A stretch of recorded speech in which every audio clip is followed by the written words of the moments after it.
Hello दोस्तों, स्वागत है आप सभी का आपके अपने यूट्यूब चैनल पाल क्लासेस में। दोस्तों, आज की इस वीडियो में हम सीखेंगे नंबर सिस्टम मैथ यानी कि संख्या पद्धति के एक मोस्ट इंपॉर्टेंट क्वेश्चंस जो आने वाली आपके परीक्षाओं के लिए बहुत ही महत्वपूर्ण है और एकदम सब most important question selected questions यहाँ पर लिए गए हैं। चलिए वीडियो को करते हैं स्टार्ट। तो हमारा यहाँ पर जो पहला क्वेश्चन है वो क्या कह रहा है, देखिए, दो अंकों वाली संख्या, कोई भी दो अंकों की संख्या है और इसके अंक अंततः परिवर्तित किए जाने के बाद प्राप्त संख्या का अंतर 54 है। दो अंकों के मध्य क्या अंतर होगा। अब देखिए यहाँ पर क्या कहा गया कि कोई भी दो अंकों की संख्या है, कोई भी संख्या है, उसके अंक आपस में परिवर्तित किए जाएं, उसके बाद जो संख्या प्राप्त होती है और उसमें और उस दो अंकों वाली संख्या का जो अंतर है वो 54 है। तो दो अंकों के मध्य का अंतर क्या होगा। तो देखिए इसको हम सॉल्व करते हैं। आपको क्या, कोई भी रैंडम नंबर हम एक यहाँ पर ले लेते हैं, हम एक रैंडम नंबर लेते हैं। देखिए 71 लिया। अब 71 में क्या क्या अंक अंतः परिवर्तित किए जाने पर और उसका अंतर निकालना। ठीक है, तो अंतर के लिए माइनस लगाएंगे और अंक अंतः परिवर्तित करेंगे तो एक पहले हो जाएगा, 7 बाद में आ जाएगा।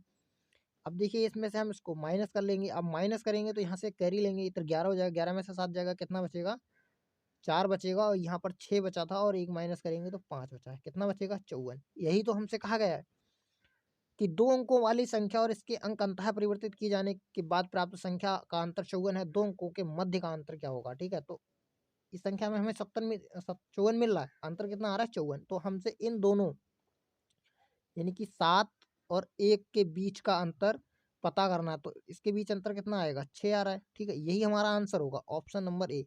अब देखिए आपको इतना कुछ करने की जरूरत नहीं है, ना ही आपको घबराने की जरूरत है। आपको कोई भी नंबर यहाँ पर दिया हो, जैसे कि यहाँ पर हमको 54 दिया है, 54 की जगह अगर और कोई नंबर दिया है तो आपको सीधा उसको 9 से डिवाइड करना है। जैसे कि अगर हम 54 को 9 से डिवाइड करें तो कितना आएगा, 9 छक 54, यही हमारा आंसर आ रहा है। अगर आपको यहाँ पर 45 दे दिया जाए, 45 दे दिया जाए, आपको डरने की जरूरत नहीं, 9 से डिवाइड कीजिए, 9 पंजे 45, आपका आंसर यहाँ पर 5 होगा। अब इसको ले लीजिए, अगर मैं कोई और भी नंबर लेता हूँ, जैसे कि मान लीजिए मैं यहाँ पर नंबर ले लेता हूँ 82। ठीक है, 82 लेता हूँ और इसके अंक अंतः परिवर्तित किया तो 28 आएगा। 28 से 82 को माइनस कीजिए, इधर देखिए कैरी लेंगे, 12 हो जाएगा, 12 में से 8 जाएगा तो 4 आएगा, 7 में से 2 जाएगा, 5 आएगा। तो यहाँ पर आप कोई भी अंक ले रहे हैं, मैंने ये सब नंबर रैंडमली लिए हैं तो आपको 2 अंक की रैंडमली तो 54 मिलेगा।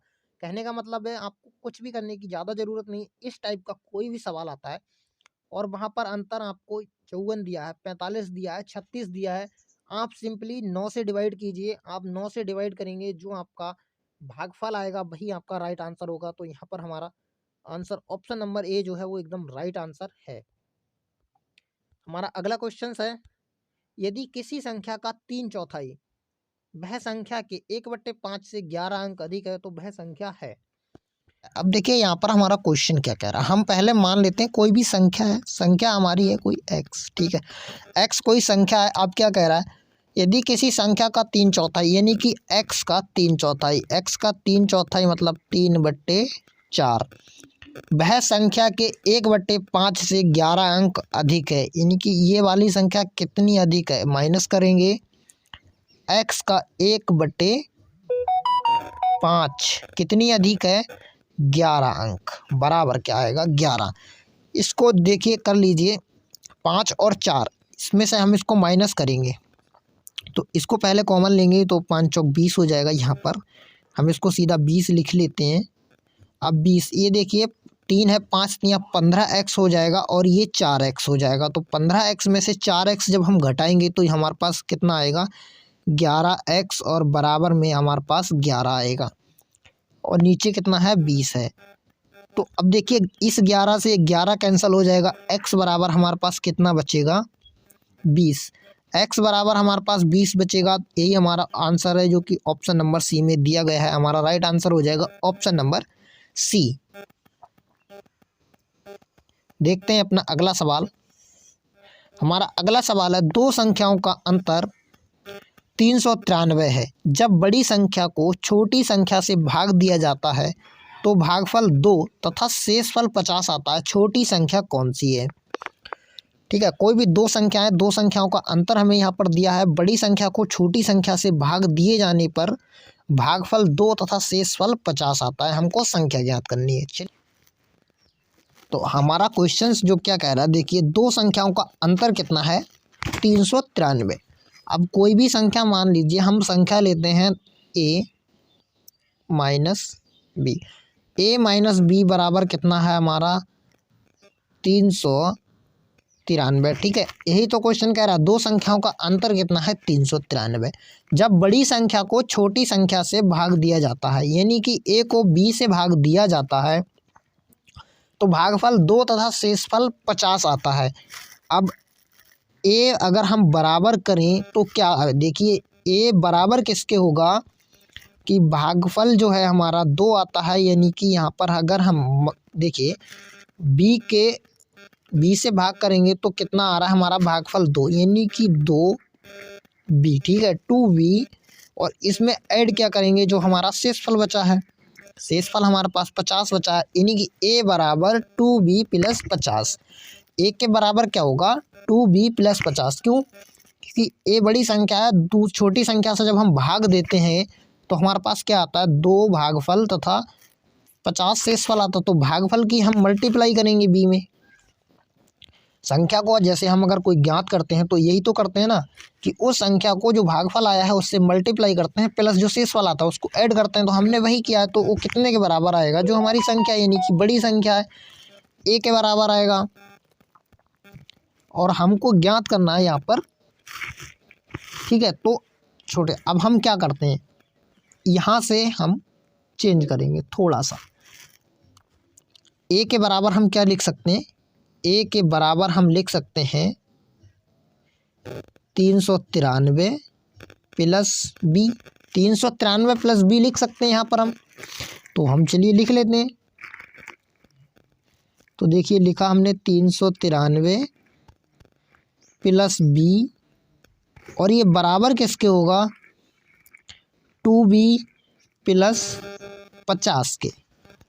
2b प्लस 50 के बराबर होगा। अब देखिए यहाँ पर 50 को हम इधर लाएंगे, b को उधर ले जाएंगे, b उधर ले जाएंगे तो माइनस की हो जाएगी, यानी ये वाली b और ये 2b यानी कि घट जाएगा। तो यहाँ पर सिर्फ एक b बचेगा, जिसको हम b एक बचेगा। और ये जो हम 50 है इसको यहाँ लाएंगे तो ये 393 में से घटेगा, तो b बराबर हमारे पास कितना आएगा, 393 में से 50 जब हम घटा देंगे तो यहाँ पर हमारे पास आने वाला है 343, जो कि b बराबर 343, यानी कि छोटी संख्या जो हमारी होगी वो क्या होगी, 343 होगी, जो कि ऑप्शन बी में हमें दी गई है। ठीक है, समझ में आ गया। अगला सवाल करते हैं। हमारा अगला सवाल क्या कहता है, दो संख्याओं का योग 40 है तथा उनका गुणनफल 375 है, तो इनके व्युत्क्रमों का योग कितना होगा। तो दोस्तों देखिए, दो संख्याओं का योग 40 है और गुणनफल उनका 375, तो इसमें हमें संख्याएं कैसे मिलेंगी वो मैं आपको बताता हूँ। सिंपली आपको 375 के फैक्टर कर लेने। अब आप 375 के फैक्टर जब करेंगे, 375 के फैक्टर जब आप करेंगे तो आपको यहाँ पर वो संख्याएं मिल जाएंगी जिनका योग 40 तथा गुणनफल 75 आएगा। तो वो कैसे मिलेंगी, अब देखिए यहाँ पर हम इसको डिवाइड करते हैं। तो पहले डिवाइड करते हैं हम इसको 3 से, ये 3 से पूरा डिवाइड जाएगा, 3 से डिवाइड जाएगा तो यहाँ पर 125 आएगा। ठीक है, 125 आ गया। 125 जो है अब 5 से डिवाइड जाएगा तो यहाँ पर जो है 25 आएगा। 25 को डिवाइड करेंगे 5 से तो 5 आएगा। ठीक है, अब 5 को डिवाइड करेंगे तो 1 आएगा। तो यहाँ पर ये देखिए कितना आ गया, ये हमारे फैक्टर्स आ गए। तो इनको हम फैक्टर्स को दो दो के टुकड़ों में करेंगे तो 5 तियां ये कितना हो जाएगा 15, और प्लस में करेंगे और 25, तो प्लस 15 और 25 हमारे पास कितने हो रहे हैं 40, और इसके फैक्टर के हैं तो मल्टीप्लाई करने पे तो आपको पता है 375 मिल ही जाएगा, और हमें इनका योग जो है 40 मिल रहा है। तो अब हमें क्या ज्ञात करना है, इनके व्युत्क्रम। व्युत्क्रम का मतलब क्या होता है, इस पे इनको 1/15 और 1/25 कर लेना है। तो देखिए 1/15 प्लस 1/25, यही तो हमसे पूछा गया है, व्युत्क्रम का योग पूछा गया है। व्युत्क्रम का मतलब होता है उसको उल्टा कर देना, यानी कि 15 है तो 1/15 कर देना, अगर 1/15 है तो उसको 15 कर देना, ठीक है। अब इसको जब हम निकालेंगे तो इन दोनों को सॉरी वो निकाल लेते हैं हम। एलसीएम जो हमारे पास एलसीएम आएगा वो आएगा 75। 15 और 25 का एलसीएम आप निकालेंगे तो 75 आएगा। तो एलसीएम हमने 75 निकाल लिया। अब देखिए 15 से इसको करेंगे यहाँ पर 75 को डिवाइड, तो 15 पंजे 75 आएगा, तो यहाँ पर 5 आ जाएगा, प्लस 25 तियाँ 75 आएगा, तो ये 3 हो जाएगा। तो ये 5 और 3 कितना हो जाएगा 8 और बटे में 75 हो जाएगा। तो आपका जो व्युत्क्रम का योग कितना आएगा 8/75, जो कि हमें ऑप्शन ए में एकदम राइट आंसर दिया गया है। तो आपका ए ऑप्शन राइट आंसर हो जाएगा।